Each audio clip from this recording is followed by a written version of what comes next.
Hello my fellow engineers and electricians, welcome back to my channel scholars link. आज का हमारा topic है conductance and conductivity. तो आज हम इसके बारे में पढ़ेंगे कि कंडक्टेंस और कंडक्टिविटी क्या होता है।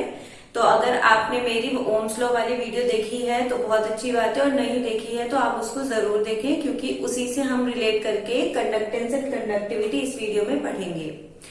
तो सबसे पहले मैं बात करना चाहूंगी कि आपने सुना होगा इंग्लिश में हम कुछ टर्म्स पढ़ते हैं, जैसे सिनोनियम, एंटोनियम, जिसे हिंदी में हम समान शब्द और विलोम शब्द के नाम से भी जानते हैं। तो हम यहाँ पे बात करेंगे एंटोनियम्स की। एंटोनियम्स क्या होती है, जिसको हिंदी में विलोम शब्द बोलते हैं, मतलब उल्टा। ठीक है, तो उल्टा मतलब जैसे दिन का रात बोलते हैं हम, है ना, नाइट का डे, डे का नाइट। तो जो चीज उल्टी होती है उसको हम क्या बोलते हैं, एंटोनियम बोलते हैं। जैसे कि मैं अगर एग्जाम्पल लूं आपका कि सुबह का रात मैंने एग्जाम्पल लिया, एक मैंने लू सही का गलत, झूठ सच, बूढ़ा जवान, ऐसे जो होते हैं वो हमारे एंटोनियम्स होते हैं। ऐसे ही हमारा जो कंडक्टेंस है और कंडक्टिविटी है वो एंटोनियम्स हैं, वो विलोम शब्द हैं किसके, रेजिस्टेंस और रेजिस्टिविटी के। तो यहाँ पे हम उन्हीं दोनों के बारे में बात करेंगे, प्लस इससे रिलेट करेंगे। इसलिए मैंने आपको स्टार्टिंग में बोला है कि आपने अगर ओम्स लॉ वाली वीडियो नहीं देखी है तो आप उसको देखिए, और अगर आप अभी फिलहाल ये वीडियो कंप्लीट करना चाहते हैं तो ये वीडियो कंप्लीट कीजिए, कंसेप्ट समझिए, उसके बाद आप वो वाली वीडियो पे आगे बढ़िएगा। ठीक है, तो लेट्स स्टार्ट। सबसे पहले हम बात करते हैं रेजिस्टेंस की।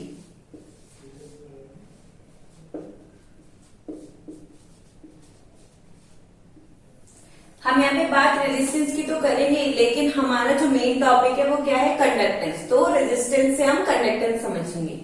तो अब देखिए रेजिस्टेंस, और यहाँ पे मैं लिख देती हूँ कंडक्टेंस।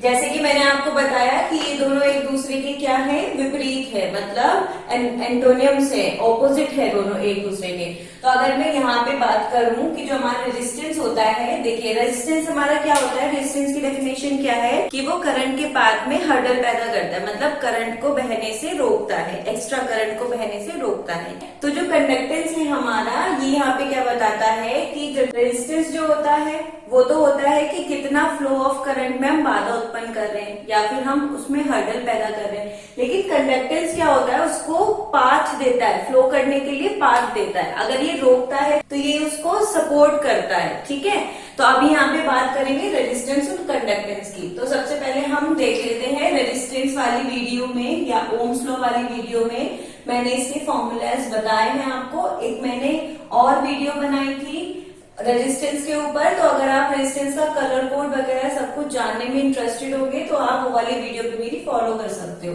ठीक है, तो R इज इक्वल टू क्या होता है, V अपॉन I।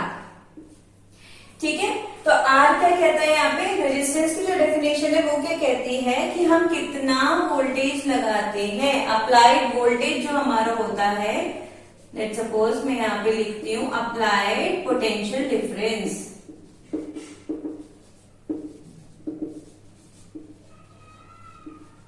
ठीक है, और ये क्या है हमारा, पर यूनिट करंट। मतलब क्या कि जितना अप्लाइड वोल्टेज या फिर applied potential difference for unit current क्या होता है, रेजिस्टेंस होता है हमारा, ये यही बताता है। तो मैं एक एग्जांपल से समझाती हूँ ताकि आपको और ज्यादा क्लियर हो जाए। तो यहाँ पे हम एक कंडक्टर ले लेते हैं,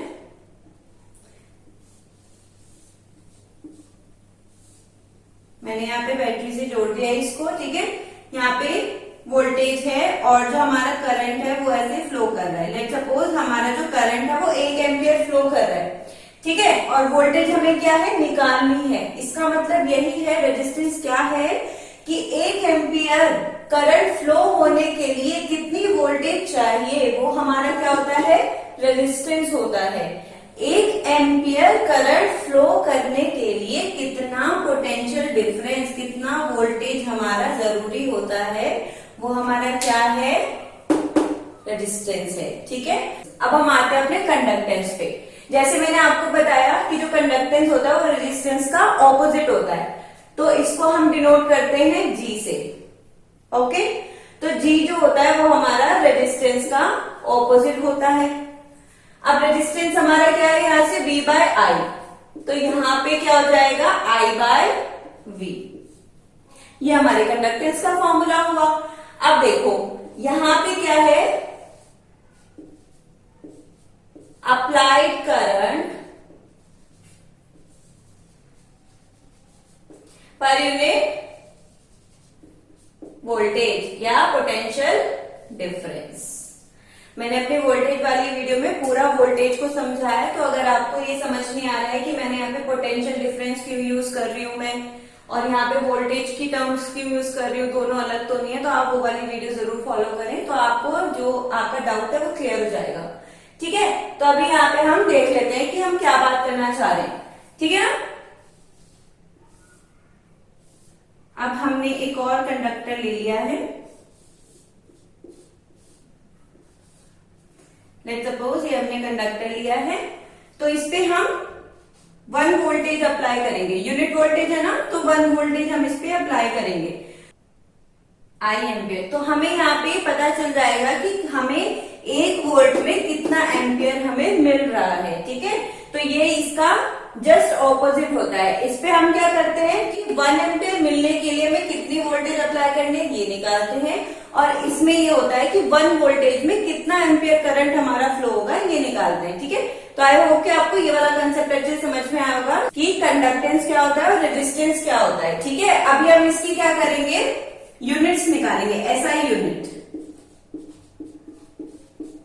रेजिस्टेंस की एसआई यूनिट तो आपको पता ही है, ओम होती है। ठीक है, तो हम इसको ऐसे भी लिख सकते हैं। और जो कंडक्टेंस होता है G is equals to 1/R, तो हम इसको ऐसे लिख सकते हैं ना 1/ओम, तो ये ओम इनवर्स, तो यहां पे आ जाएगा ओम इनवर्स, राइट। अब ओम इनवर्स को हम क्या लिख सकते हैं, मो।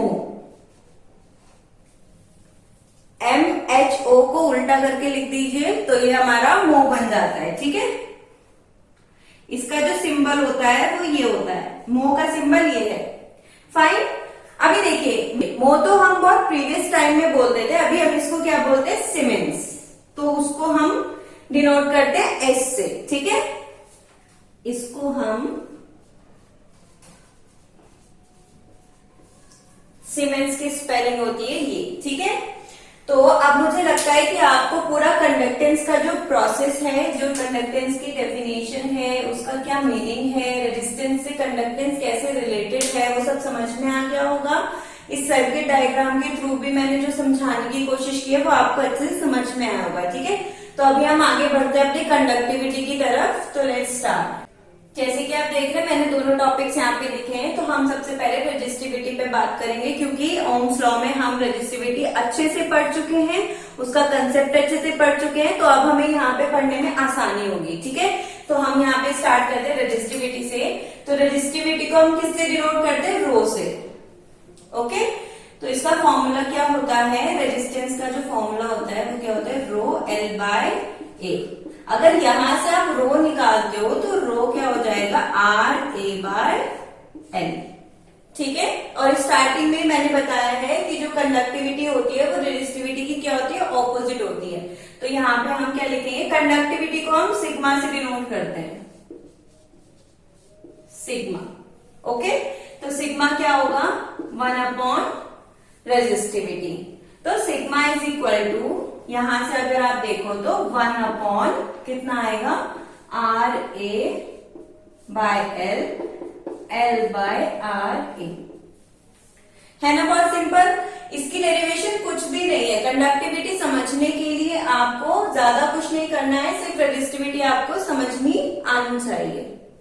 तो अब हम बात करेंगे, जो रेजिस्टिविटी होती है वो मटेरियल की प्रॉपर्टी है, ये आपको पता है, और जो कंडक्टिविटी है ये भी मटेरियल की प्रॉपर्टी है। लेकिन इस बात का ध्यान रखना कि जो रेजिस्टेंस और कंडक्टेंस है वो बॉडी की प्रॉपर्टी होती है। ठीक है, तो यहाँ पे मटेरियल की प्रॉपर्टी है, तो जितना ज्यादा मटेरियल का रेजिस्टिविटी होगी उतना ही कम कंडक्टिविटी होगी, और जितनी कम रेजिस्टिविटी होगी उतनी ज्यादा कंडक्टिविटी होगी। तो आई होप कि आपको ये चीजें समझ में आई हैं। तो अभी हम यहाँ पे इसकी यूनिट पे बात कर लेते हैं। तो रो इज इक्वल्स टू आर की यूनिट, रेजिस्टेंस की यूनिट ओम है, आपको पता है, और ये है एरिया। एरिया को हम मीटर स्क्वायर में कैलकुलेट करते हैं।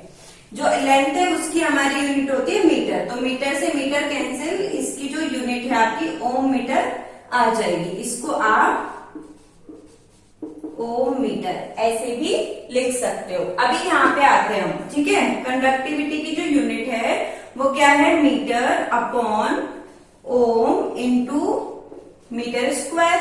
तो मीटर से मीटर कैंसिल हुआ, 1 अपॉन ओम एम मीटर। तो अगर हम इसको ऊपर लेके जाएंगे तो ये क्या हो जाएगा, ओम इनवर्स मीटर इनवर्स, ठीक है। ओम इनवर्स को मैंने आपको बताया है मोह भी बोलते हैं,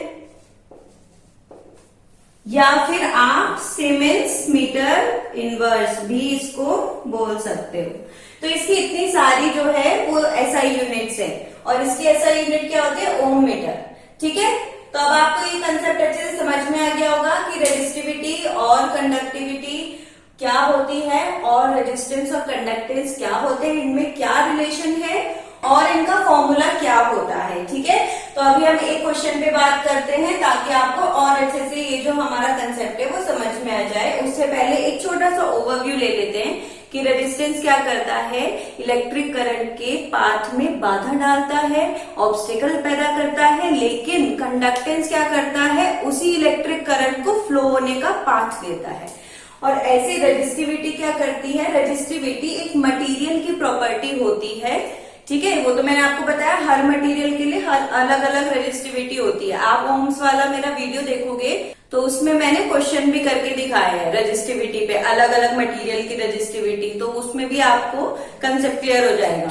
तो यहाँ पे रेजिस्टिविटी और कंडक्टिविटी ऑपोजिट है। तो जिस मटेरियल की रेजिस्टिविटी जितनी ज्यादा होगी उसकी कंडक्टिविटी उतनी ही कम होगी। तो आपको समझ में आया ना। अभी हम एक क्वेश्चन करते हैं। मैंने यहाँ पे एक क्वेश्चन लिखा है, ठीक है। इससे आपको समझ में आ जाएगा कि रेजिस्टिविटी, कंडक्टेंस और कंडक्टिविटी कैसे निकालते हैं। तो हम इसको सॉल्यूशन करते हैं, इसको सॉल्व करते हैं अभी हम लोग, ठीक है।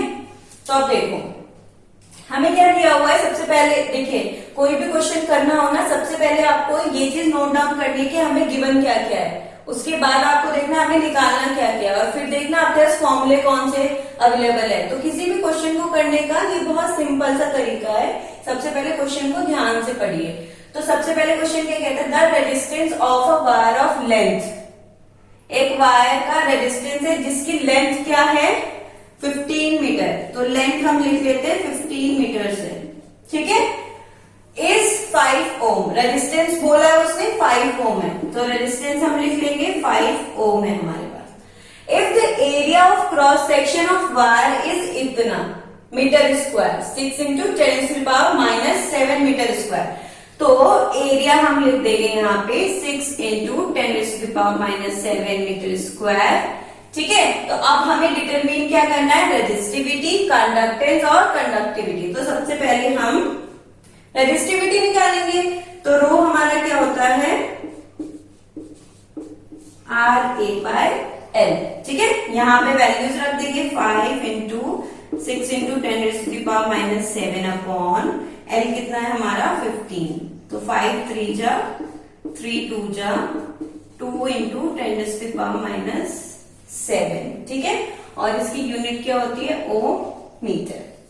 समझ में आया ना। अब सेकंड करते हैं हम। क्या बोला है, कंडक्टेंस। कंडक्टेंस अभी पढ़ा है, रेजिस्टेंस का ऑपोजिट होता है। तो G is equals to 1/R।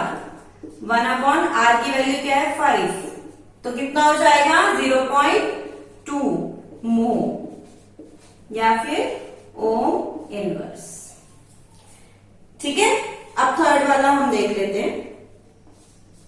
क्या बोला है थर्ड वाले में, कंडक्टिविटी उसको चाहिए। तो कंडक्टिविटी बहुत सिंपल है, कंडक्टिविटी सिग्मा से डिनोट करते हैं, 1/ρ हो गया।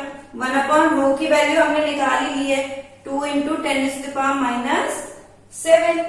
तो ये कितना आएगा 0.5 इंटू 10⁻7। इसकी क्या होती है यूनिट, पर ओम पर मीटर, ठीक है। तो ये हमारा आंसर हुआ, ये भी आंसर, ये भी आंसर और ये भी आंसर। अब आपको बहुत अच्छे से समझ में आ गया होगा ये पूरा कंसेप्ट। तो अगर आपको कोई डाउट है तो आप मुझे जरूर पूछें कमेंट सेक्शन में। आज की क्लास के लिए इतना ही। तो कंडक्टिविटी और कंडक्टेंस आपको कितना समझ में आया, आप मुझे कमेंट सेक्शन में जरूर बताना कि आपको ये वीडियो कितनी हेल्पफुल लगी। और अगर आप फर्दर आगे कोई टॉपिक पढ़ना चाहते हैं स्पेसिफिकली तो आप उसको मेंशन करें, मैं ट्राई करूंगी उस पर वीडियो बनाने के लिए। और अगर आपने अभी तक मेरे चैनल को सब्सक्राइब नहीं किया है तो आप इसे सब्सक्राइब कीजिए, मेरी वीडियोस को लाइक एंड शेयर कीजिए। Thank you so much, keep watching.